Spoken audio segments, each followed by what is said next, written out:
Welcome, everyone. We got Chris here today, and he's going to share a little bit more around the last few months doing the Kinetic method, his success, his transformation, and a little bit of more details around him personally as well. So welcome, Chris. Thank you for having me. Absolutely. Good to have you on. So before we get a little bit deeper into your transformation, can you tell everyone a little bit more about yourself, like what you do, age, height, weight, and then we can get the ball rolling. Sure. My name is Chris Wright. I spend most of my time sat here at this desk, writing advertising copy and also doing marketing strategy for clients. I'm 30 now. I was 29 when I first started with you, just in the final month or so of being in my 20s. I am 5'11".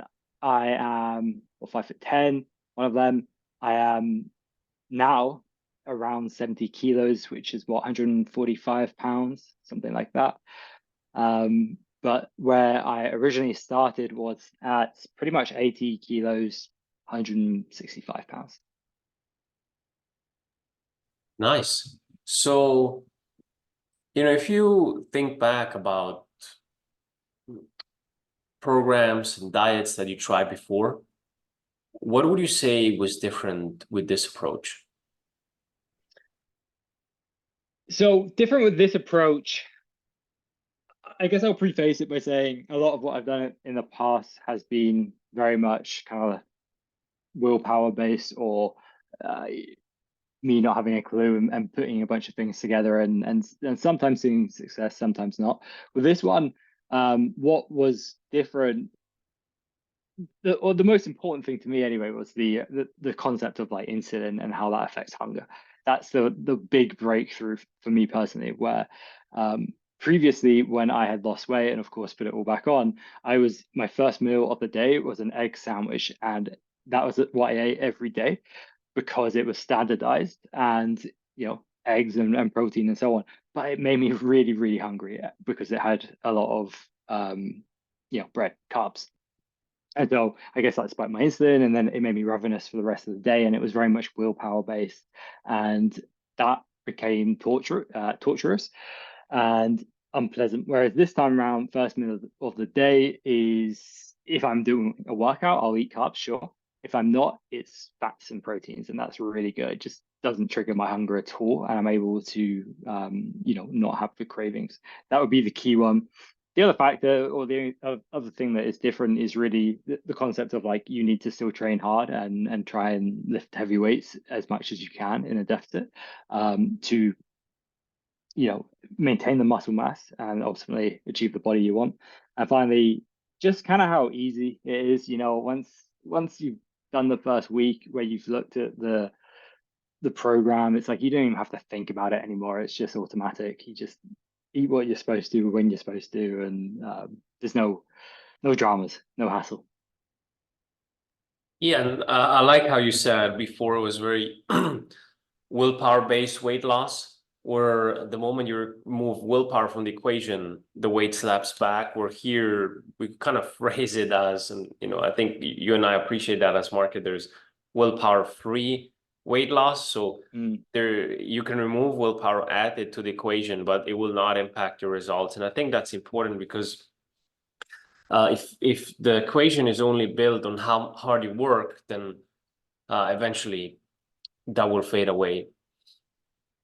Yeah, and I was thinking about this earlier today. The first week, maybe 2 weeks, maybe 4 weeks for uh, some people, they're easy with the willpower. You have the willpower then, but it goes once once you get deeper into that phase, the willpower goes, and it's really about the systems you have around you, whether you maintain it or not. Absolutely. Yeah, you're spot on. Touching on systems, what would you say? I know you touched on like the hunger and the meal timing, but aside from that, what do you say was a system or is a system that has been helping you as well implementing this routine? I think having the 3 time a week accountability check-in, um, for sure, that's been great because the accountability obviously is good, but another part of it is that when you're in a program like this, you'll find that you have lots of questions that you want answered. And if I didn't have the 3 time a week check-in, I would forget to ask them and I would be getting worse results, as a result. So having that constant checking in, I'm constantly kind of present with what I'm doing, and able to, ask questions. And the questions can be around this technique. If I don't ask those questions, maybe I injure myself and ruin things for a month. It could be around whatever. It's like there's so many little awkward questions that come up that you would never think of asking, but because I've always got Rao checking in, yourself checking in, it's always top of mind when, and I ask the question and get the answer. Yeah, I think the constant feedback is important the more you advance, since it's these many tiny decisions that should I go left, right, up? Yeah, Yes, do this, do this, do this, do this, and they all compound either into positive or into negative.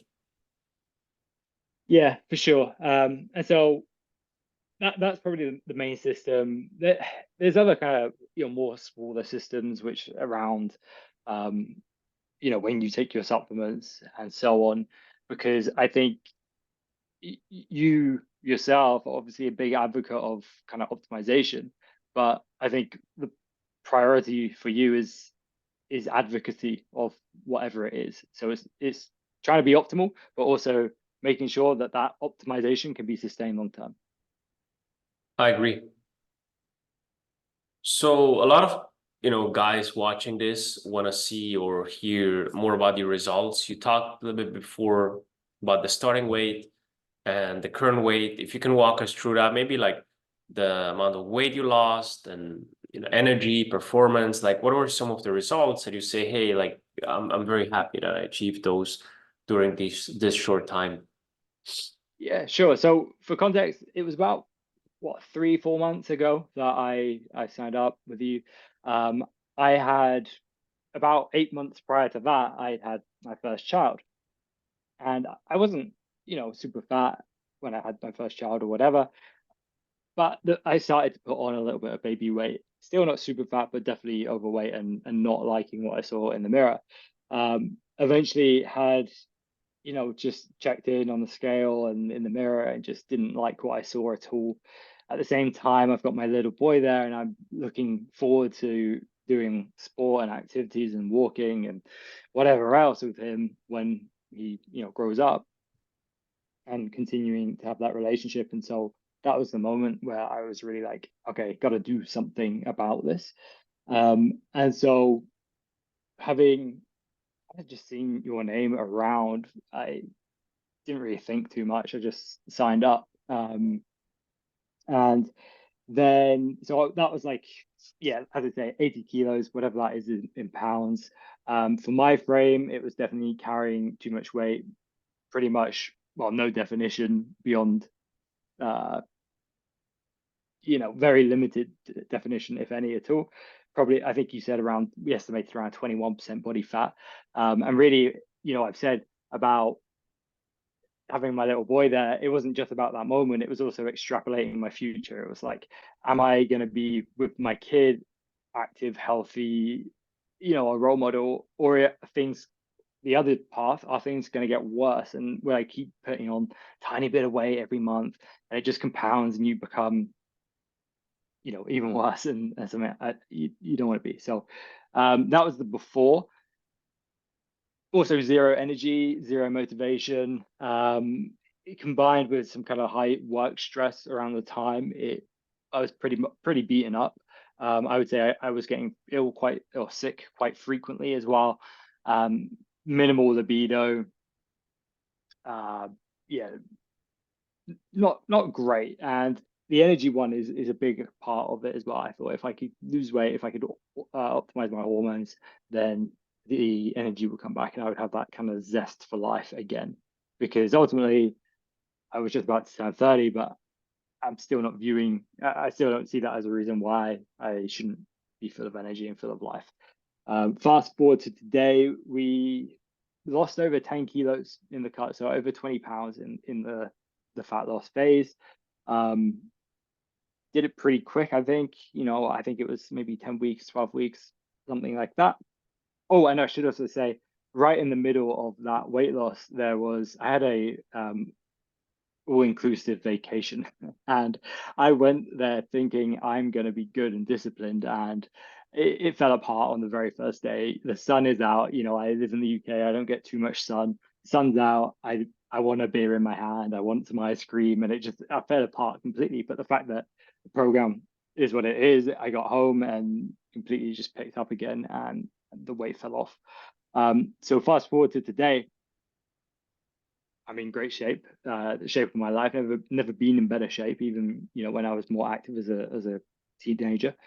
Um, I have energy, I have motivation, sex drive returning. Um, yeah, feeling good pretty much all the time. No complaints at all.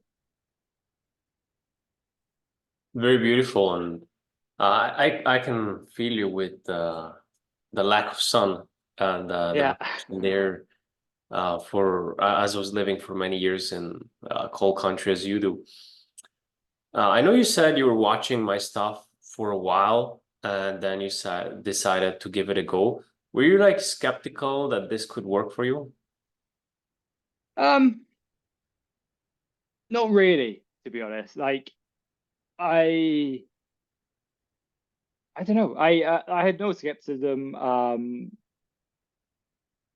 No, like I don't know why not. I just didn't. I think I'd consumed enough of your content, knew you were the real deal, and I kind of viewed myself as the failing point, the weak point, right? Like it's up to me whether this works or not. So no, I wasn't skeptical at all.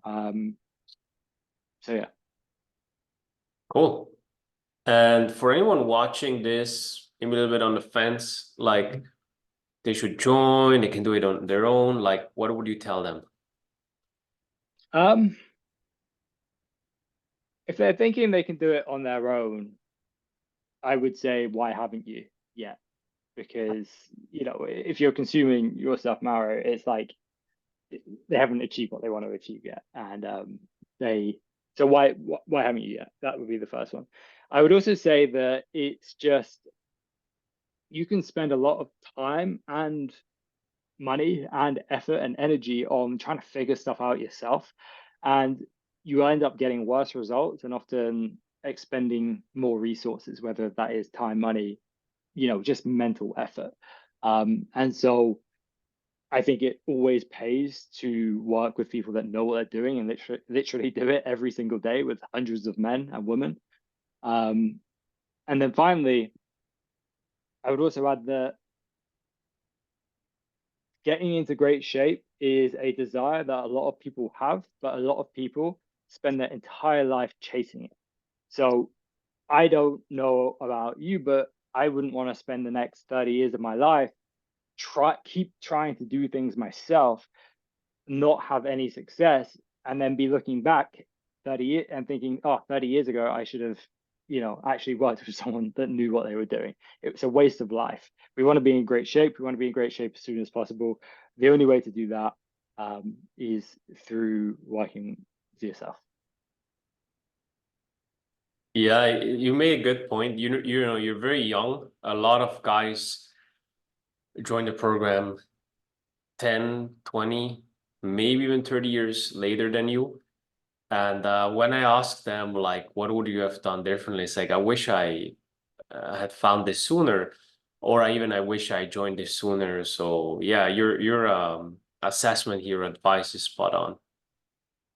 Yeah, I mean that's the other thing as well. It's like, why do people delay? And part of it might be it's hard, or I don't want to give up good foods or whatever. But like I think I find like the calorie counting and just tracking stuff to be liberating. A lot of people view it as oppressive, but to me it's like I don't know, yoga or going for a walk. It's like it makes me feel good about myself because I'm in good shape. I'm not, feeling guilty about overeating or whatever.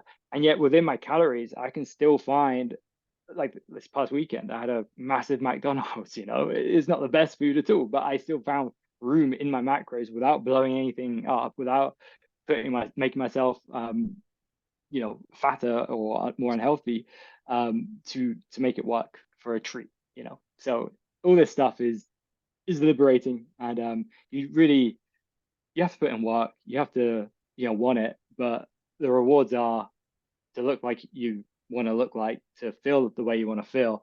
I'd still do everything that you were doing in the first place, just maybe with a bit more moderation. Yeah, you're spot on also with what you said with the sustainability, or that McDonald's meal may not be the best thing, but may have been what you wanted in that moment. And had space, and if you suppressed it, then eventually it's like some sort of pod that's gonna blow up. But it's like, no, I can have it, and I'm gonna have it, and I'm gonna continue making progress. And once you can integrate that, it's that to me is sustainability, knowing knowing you can, and you have that option. You may not use it, but just knowing you have the option, I think, is a very powerful place to be in. It's like the skyscrapers in places that are on the fault line, right? Like they're built to wobble, to have a little bit of give and Mm. sway. Otherwise, they're going to fall down. Very good analogy. Yeah. Awesome. Well, that's very helpful and insightful. I think you've given everyone, a big picture, but also more detailed view around your transformation and your success. And I can't wait to see what the next decades bring for you and where you'll end up. You've got like a really, really strong foundation, and the future is exciting. So thanks for being here, Chris. Yeah. Thank you so much. It's been a blast.